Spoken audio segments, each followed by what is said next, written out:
Welcome to the Goddess Conference Conversations. In this space, we will connect with interesting personalities, presenters and artists from our international community and chat about the upcoming conferences, topics and themes. Hello and welcome back to Goddess Conference Conversations. And today I'm meeting with the wonderful Heloise Pilkington, who has been a beautiful priestess and musical priestess for the Goddess Conference for a long time. So it's really great that we have her back this year. So welcome, Heloise. And I would like to ask you if you can introduce yourself a little bit.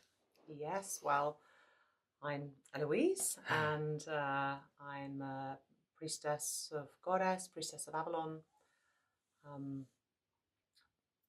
There are lots of ways that I love to serve Goddess and be in service. But the way that I was most deeply called whilst I was doing my training, probably because previous to coming to the Goddess Temple and training as a priestess, I was working as a singer, and also during the time of my training, I was working as a singer, as a songwriter.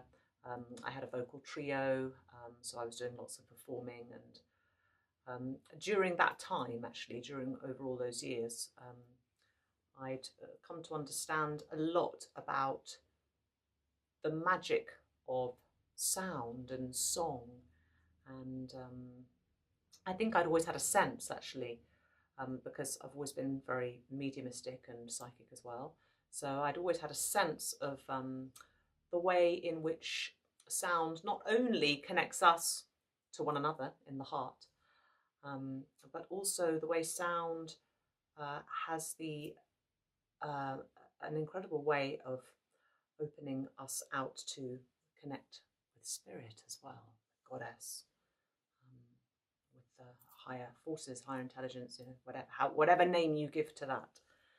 And so when I was training as a priestess, it became clear to me that my kind of unique path of service would be to work with sound, to open people to the presence and the magic of Goddess and the spirit world through sound. Yes, and your songs are beautiful, and you've made 2 CDs really dedicated to Goddess. Yes. And it's always so beautiful to have you part of the Goddess Conference, because when I came to the Goddess Conference first, I think the singing of songs was the thing that really stayed with me and really was part of me. So I'm just wondering, maybe you can say a little bit about how do you see the relationship between song, especially goddess-devoted song, and healing? And healing, well, gosh, I mean, healing is such a broad thing, isn't it? So, I mean, I think to directly speak to what you've just said about you coming to the conference and the music staying with you, I think there are lots of different reasons for that. So I think when we're in a group setting like the conference and we're creating ceremony, when we sing together, it connects us all in the heart. So there's a word, it's called entrainment. It's where we entrain. It actually, you can see where the waves, the sound waves, there is a wave effect. So we all start to come together, and there's a feeling of connecting and becoming kind of one, like one being almost. And sound can really do that. So it creates a feeling of connection, a feeling of harmony. I think also with, particularly with chant, the repetitive nature of chant helps us to drop out of the mind. It engages the mind enough that it doesn't have to go thinking about other things. So you've got something simple that you can repeat. So the mind can lock onto that. And then the repetition, there's something about the repetition and the music which can, take us into a sort of like a slightly altered state, or drops us into a deeper place. So, the monkey mind can kind of relax. We can drop into a deeper space. We feel more connection with one another. We can connect in a deeper way to ourselves, and maybe go into a more of a deep feeling space. And it tends to be through that space, isn't it, that we connect connect to Goddess. Yeah, it really opens your heart. That's what I always feel. It's like singing is, there's a saying, singing is twice praying. Yeah. And that I really feel that is when you say words or you sing them, it's a different energy. Absolutely. And we've always done it, you know. I mean, people have done it, the church choir, Buddhist chanting, you know, chant is used in so many traditions, mantra. There's something about sound and singing. Yeah, it takes us into a different place.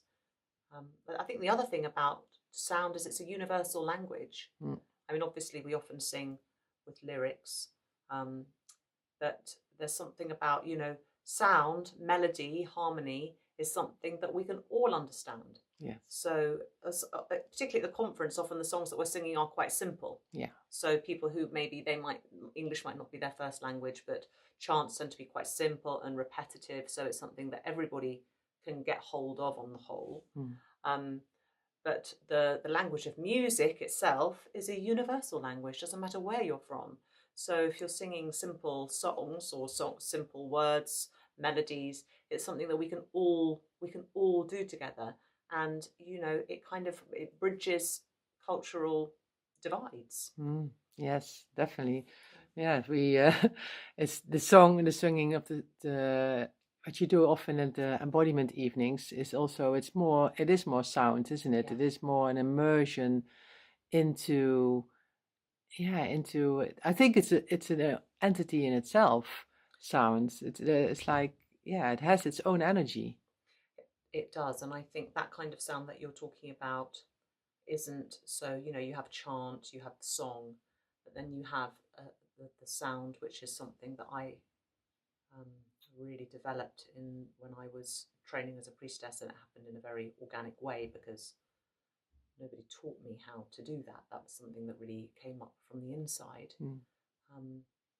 And it was coming from a much more primal place inside, which of course we all have that place, but so much of the time we're not accessing it because most of the time we're functioning in society, we're using our minds, we're focused on the everyday.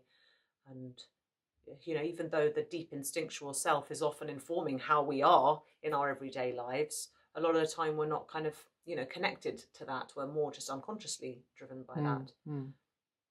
So I find for me with the sound, working with sound in that deep way where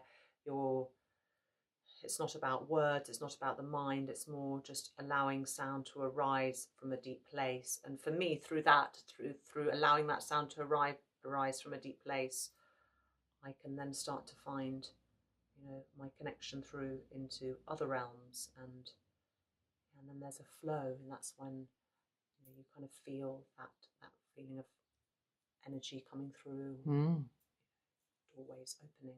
Yeah, and I think it is, I mean, for me, it's such an incredible skill that you have. I wish I could sing like you, but I also know you've been training people to do that, what we call musical priestess, or I don't know how you would call it. You've been training people to do that. And in that process, what did you encounter any healing aspects that people were working with? Yeah, so much. I mean, I called my training the path of the wild soul singer. You know, when I started the training, which was back in 2000 end of 2016, I think it was. Yeah. 8 years ago now. I did then think about calling it the Priestess of Sound. However, you know, I feel that the wild soul singer is at times a priestess. At times she enacts the role of priestess and brings the sound through. But yet she is also like authentic unto herself. You know, she's also a woman who is living life not in the role of priestess at times, you know. So I felt it was a broader term for the whole, for the woman's whole expression. Yes, she steps into the role of priestess.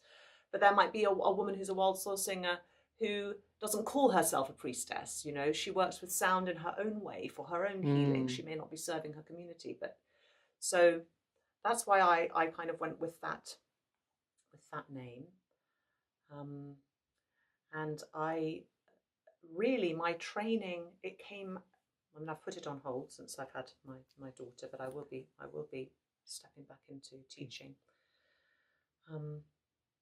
It came from my own journey. You know, it came from my own healing. Because when I started training as a priestess, I'd been doing lots of different types of singing. I've been doing singing early classical music. I'd been doing singing where I had to respect form, you know, and there were certain ways of singing in those traditions. Yeah. And that was great because it gave me, you know, I developed a lot of skill. You know, I guess if you're a dancer, maybe you might do ballet. It builds your strength. It gives you all that you need. You know, it's like a jumping off point in a sense. You build the muscle, you gain the skills, and then, wow, you can fly. You might not then want to be a ballerina. You might go off and do contemporary dance or invent your own thing, you know. And I felt like for me, all those years of classical music gave me, you know, you said, oh, I wish I could sing like you. That was years of work. Yes, of course. So many years from really being a child. I knew I wanted to sing, and then as a teenager, starting to sing with other people and learning to play the guitar, and came from a musical background and starting to have singing lessons. And I was singing all my life, and you know, always working on my voice and on my sound. But then when I started in the priestess training, I came to realize that there was a voice inside me that was completely unexpressed. So I was able to express singing my own songs and the music of other people, but I could feel there was this deeper place and this primal, more wild, you know, linked to, it was something very instinctual. It was beyond words, you know, it was. And maybe also beyond form. It was absolutely beyond form, beyond words. It was beyond the mind completely. It wasn't any, there was nothing conceptual about it, you know. It was just an expression that was coming so deep from the inside, and even from beyond the inside, because, you know, it was like it was at the same time coming from the soul, or from this, it's something that I can't put into words. But its expression wanted to be very immediate. You know, it was just an immediate expression, like an expression of what I was feeling. And it began because actually I would be going into deep meditations on my priestess training every day, meditating, doing these journeys. And I would go into these deep spaces, and then I would just feel, I had a lot of deep feelings. I think I was, you know, I was on my own deep healing journey. And I just found that the way that I expressed everything that was inside me was to like erupt with these sounds. And I remember in the beginning thinking, it's like, yeah, I can imagine. Yeah. You know, God, am I going to scare the neighbours? You know, it was very, at times, it was really, really intense. I mean, I remember one time when I was living on 𝗏𝗏 Avenue, it was so intense, like, it was just the pain that I was releasing. Old pain, I can't even, you know, I can't even put words to what it was, but it was such a deep sort of pain in my body that needed to come out. And I let rip, you know, I almost couldn't stop it. And the next thing, there was this banging at the door. It was our neighbour. And my partner at the time answered the door, and she said, "Oh my God, what's going on up there? It sounds like someone's being murdered." Yes. Well, it is, I think, voice and I mean, in the releasing of grief and the releasing of pain, anger, I mean, everything is through the voice, and we have learned not to do that. you know. And I think the expression through voice is so important in the healing process. I think particularly as women, you know, because we've been silenced a lot in the culture. You know, historically, we have not been able to. There's so much that we haven't been able to say. You know, we've been so disempowered. I mean, that's such a deep story. You know, the reclamation of our power, and so that's why, you know, we're working so much with the throat and releasing tension and releasing from the throat. But it's not just from the throat. It's, you know, it's from the womb. It's so deep, and then also, you know, we're talking about things that are coming from past lives, or, you know, if you're very open channel, it's also what you're feeling in the collective. And to be able, I mean, so much of the time, you know, we just swallow, don't we, what we feel. We just, and especially if it's incredible rage at injustice, you know. I mean, generally, where do you go to let that out? You know, if you let that level of forceful anger just out, well, you might get in some serious, you know, generally people will be very intimidated. It won't be accepted. And I think that is why when songs, like you see in protest rallies and things, people are singing, and I think that is part of that outing, to be able to, and then it's kind of accepted because it's a song, but it's still got its power, I think. Yes. Oh, absolutely. Absolutely. Well, and I mean, for a lot of people, they might not be doing, they might not have gone on a journey. You know, I obviously I work very specifically with sound. A lot of people might not have gone on that journey. They might not have the level of stuff to heal and release that I did either.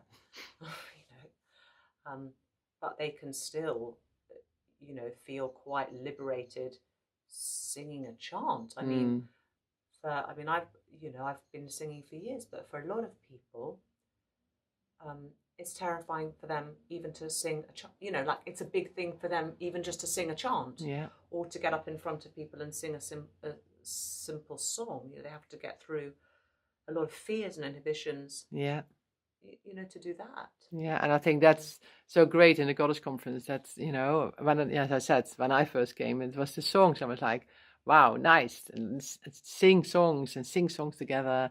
And I think that gives also kind of a safety when you sing it together, even if you've never done it before, or you think you're not such a good singer, you know. Yeah, because you're not on show. You're not having to.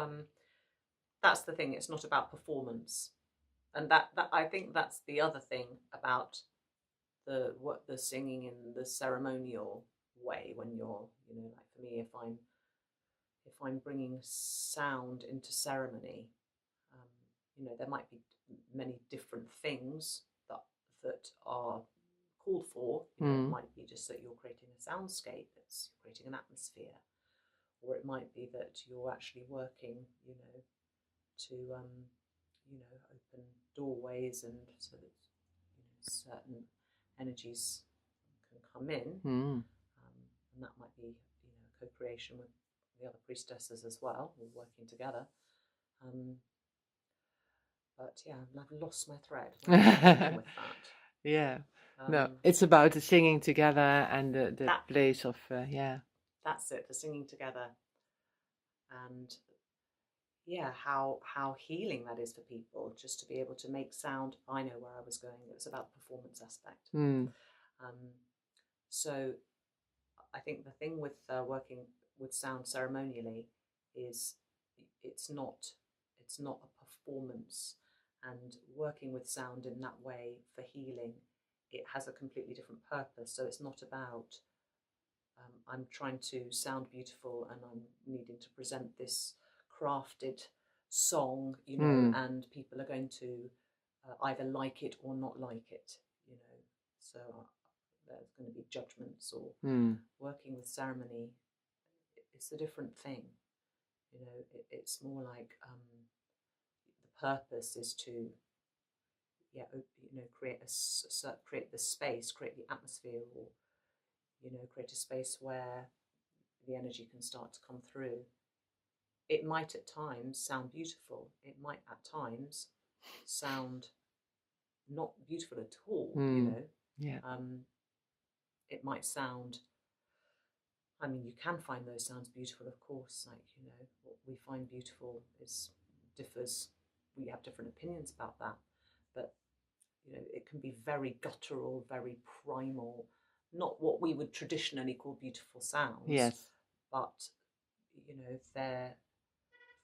those people hearing those sounds might find that incredibly healing. And it also might help them to find those sounds, like, maybe they're in that room where you're working in ceremony.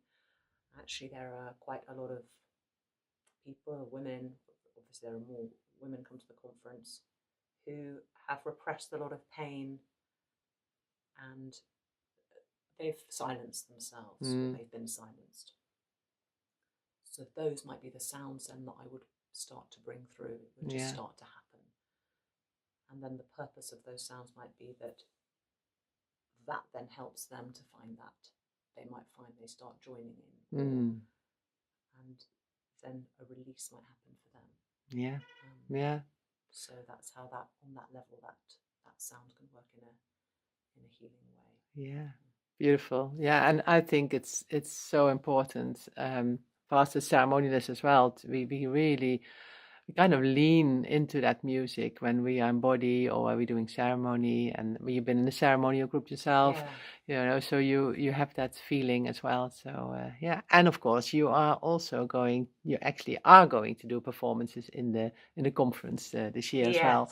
So you have a performance on the Thursday morning, I think, in the conference, and then of course your Fringe concert after the conference on the Sunday evening, which I always absolutely love to do, because we've all been in that field together all week, and so everyone is so open, and we all we've all been working with that particular flow of energy all week, and it's just a beautiful concert in the evening, because everyone is just so in that space to receive. And I'm also receiving. We're all in a lovely flow together, and it's a lovely way to kind of just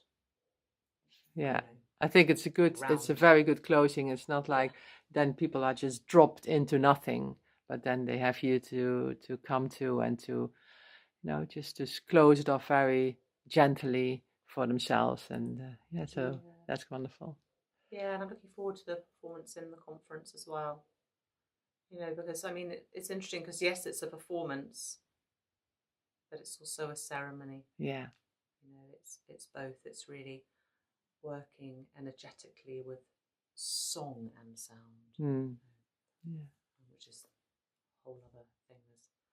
Wow, I could talk about this for hours. So I think we'll leave it for now. But thank you so much, Heloise. Thank you, Marion. I'm looking forward to hearing you, especially, but also seeing you this summer. Yeah, looking forward to it as well. Thank you very much. This interview was conducted by Marion Brigantia. Join us this year for the 29th Glastonbury Goddess Conference, a joyful gathering of goddess-loving people. A 6-day in-person event in Glastonbury, Avalon, running from Tuesday 30th of July to Sunday 4th of August 2024, with the Fringe event starting from Sunday 28th of July. This year the theme is the Goddess of Healing.